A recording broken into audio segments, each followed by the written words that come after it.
Hey guys, it's Combat Friday today. I'm not going to be able to do a video tomorrow, so we're doing it one day early. Okay, so today's video, I want to go over the topic of tension, okay, and excessive tension. Now, there was a YouTube comment I got recently, and he said that when he does certain punches, he feels very tired. I think he said that when he throws water punches, meaning drilling punches, like in Xingyi, that he feels very tired afterwards. Okay, so this is the result of too much tension. Okay, and people, one of the most challenging things in martial arts is to have the concept of punching or hitting people and beating people up and hurting them, but yet being relaxed. And I know it sounds funny and maybe it sounds like it's contradicting, but it's true. That's what you need to do. Okay, now you watch old Mike Tyson fights and you see him moving. Yes, he's doing ferocious things. He's beating the crap out of people. Okay, but you look at his body. He's nice and loose and nice and relaxed. Bang, bang, bang, bang. It's all he has that softness to him. You know, like again, you don't. It doesn't seem like a very soft thing to do when you're beating the crap out of somebody, but his body is soft actually, okay, and fluid, right?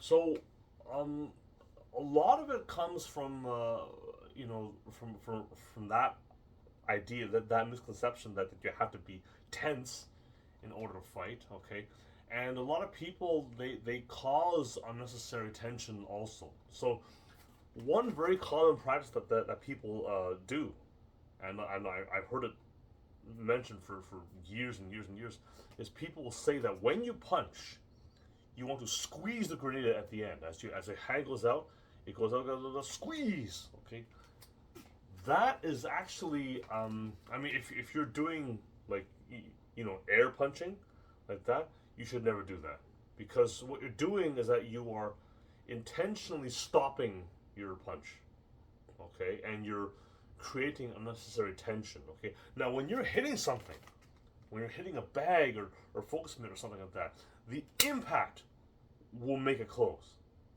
but you don't need to close it yourself. So you see, when you hit something, it's not that you're trying to hit something, it's that that object is stopping your punch, and if it wasn't there, it would just keep on going, okay. So if you were to fire an arrow, you know, then it'll just go out and it'll just keep on going. Okay, it's only when it actually hits something that it'll stop. But if that object wasn't there, it would just keep on going. Okay, so the same idea when you punch, you want to try to keep going. Okay, so when you're doing your punches and things, you don't want to think about like, you're stopping it, right? Rather than that, if you just go nice and fluid, and go 1, 2, 3, one, just try and let them go out, extend the body, 1, 2, 3, and then everything kind of starts flowing, and you don't have all that tension, okay?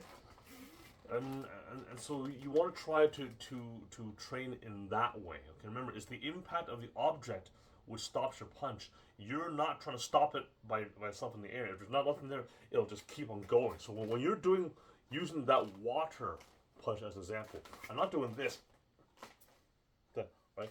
It just goes right out, and you maintain that kind of soft energy here. You maintain that energy, okay? Right? Okay, you're not trying to create any excessive tension. Okay, so when you look at the hand here, now what we want is a formed fist, but not a clenched fist. Okay, this causes a lot of confusion. So let's try and clear it up. Okay, now here's a formed fist, and here's a clenched fist. Okay, you can see a difference there. Okay, small difference, but it is a difference. Okay. Okay. Now I see, sometimes the hands are limp, or the fingers are sticking out that. Okay, this is useless. Okay, I know that there is an old clip of Muhammad Ali doing that. Okay, But do keep in mind that obviously Muhammad Ali, he wore gloves. Okay, so he didn't, I mean, I'm not sure exactly why he was doing it. He was just warming up. Okay, so I mean that's why he was doing that. But people look at at these clips and they think that that's you know the only way to train or something. Okay, but that clip, you don't understand the concept, the context of that clip. Okay, he could have just been a very light warming up. He may have been just messing around. It's only a very short clip that he's doing that anyway. Okay, um, so don't take too much out of that. Okay, you want to have a formed fist. Okay, doing this kind of thing, there's no benefit in doing that. Okay, you want to have a formed fist, but just not a tight clenched fist. Okay, and that's the thing. So it's almost like you could hold a pencil in your hand. Okay, if a pen or something like that, right? And then upon impact, it'll just naturally clench. Okay, but in training, okay, when you're doing in the air training, it'll just keep on coming out, bang, bang, bang. I'm not going to, and then that way, if I'm not focusing on closing the hand, I can focus instead on what the body is doing, and that's where your power comes from. Okay, and that's the key to the relaxed power. All right. So if I'm not focusing on clenching the hand so tightly, okay, then I can just focus on what the body is doing here, and then it's by using the body in that kind of coordinated route of way, that's the key. Okay, so when we do shifting, right? The whole idea of doing you can't see my legs right now, okay? But I mean, I've done shifting thousands of times before in other videos, okay? But when you do the shifting, you can see how if I keep the action down here, like I did a video about that a while ago, you keep the action down here, then and connect the elbows and things, then that's how you can have that full body power, okay, and that relaxation, okay. So I'm not trying to lower like, okay, again, have a formed fist, but not a clenched tight fist, okay, and that's, and so getting back to the original question, that's the reason why you're getting tired, okay, because there's too much tension, okay, and a lot of that comes from this bad advice that people give you about squeezing the grenade at the end, okay. Remember, once again, it's the impact of the object you're hitting that will clench your fist. Okay? But if there's nothing there, it'll just keep on going. This is stopping me. Am I hitting something? If this is suddenly taken away, I'll just keep going. Okay? Alright? So that's the thing. So sometimes when we extend fully, you might not extend that fully, or you will not extend that fully in a real fight if you're hitting something, okay? But in training, we want to get that full extension because we want to get everything out of it, okay?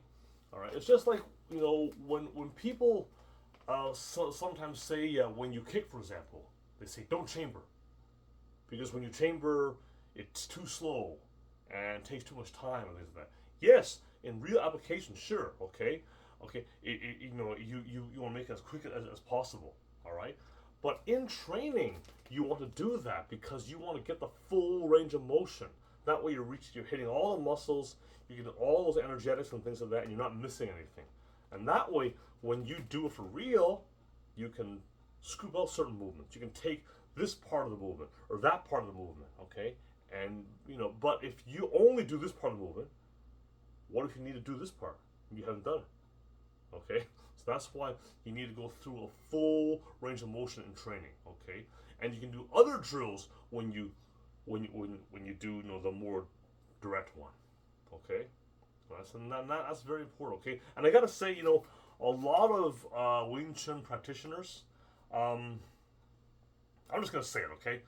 But a lot of Wing Chun practitioners, okay, yes, they do have good sensitivity skills and things like that, okay, but because they train in such a limited range of motion, most of them, okay, they don't have good strikes, okay.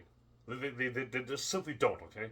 Um, I know a lot of them feel like they do because they do really really fast chain punches. Okay, but there's nothing behind them.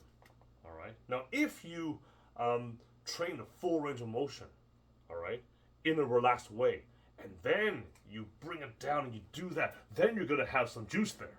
Okay. But if you only train that limited range of motion and you're so tense, you got nothing. You got nothing. Okay. It's very very important to train a full range of motion in a relaxed way. And once again, do not do this thing when you squeeze a grenade at the end. Okay, just let it fly out. All right, a formed fist, but not a clenched fist. Okay, and that's the key to avoiding excess tension. All right, when you're punching. So, anyways, I hope that helps clear up why you're feeling tired when you're doing your punching. Okay, avoid the tension. Okay, and when you sometimes see this, you sometimes see a big dude will come in and he'll go on a heavy bag and he'll be holding his breath, he'll be clenching everything really tightly, and 30 seconds later he's dying. Okay, and meanwhile someone else who comes along who's like a small guy or whatever, and then he'll go in a bag and then he'll go 6 rounds whatever, and he's fine. Okay, because that guy understands. All right. So okay. Anyways, yeah. So next week it'll be back on Saturday. Just that tomorrow I won't be able to do a video, so I won't have access to anything tomorrow. So that's why I'm doing it today.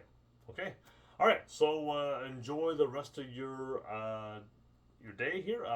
Have a happy New Year, because the next time I see you, I'm pretty sure will be in 2025.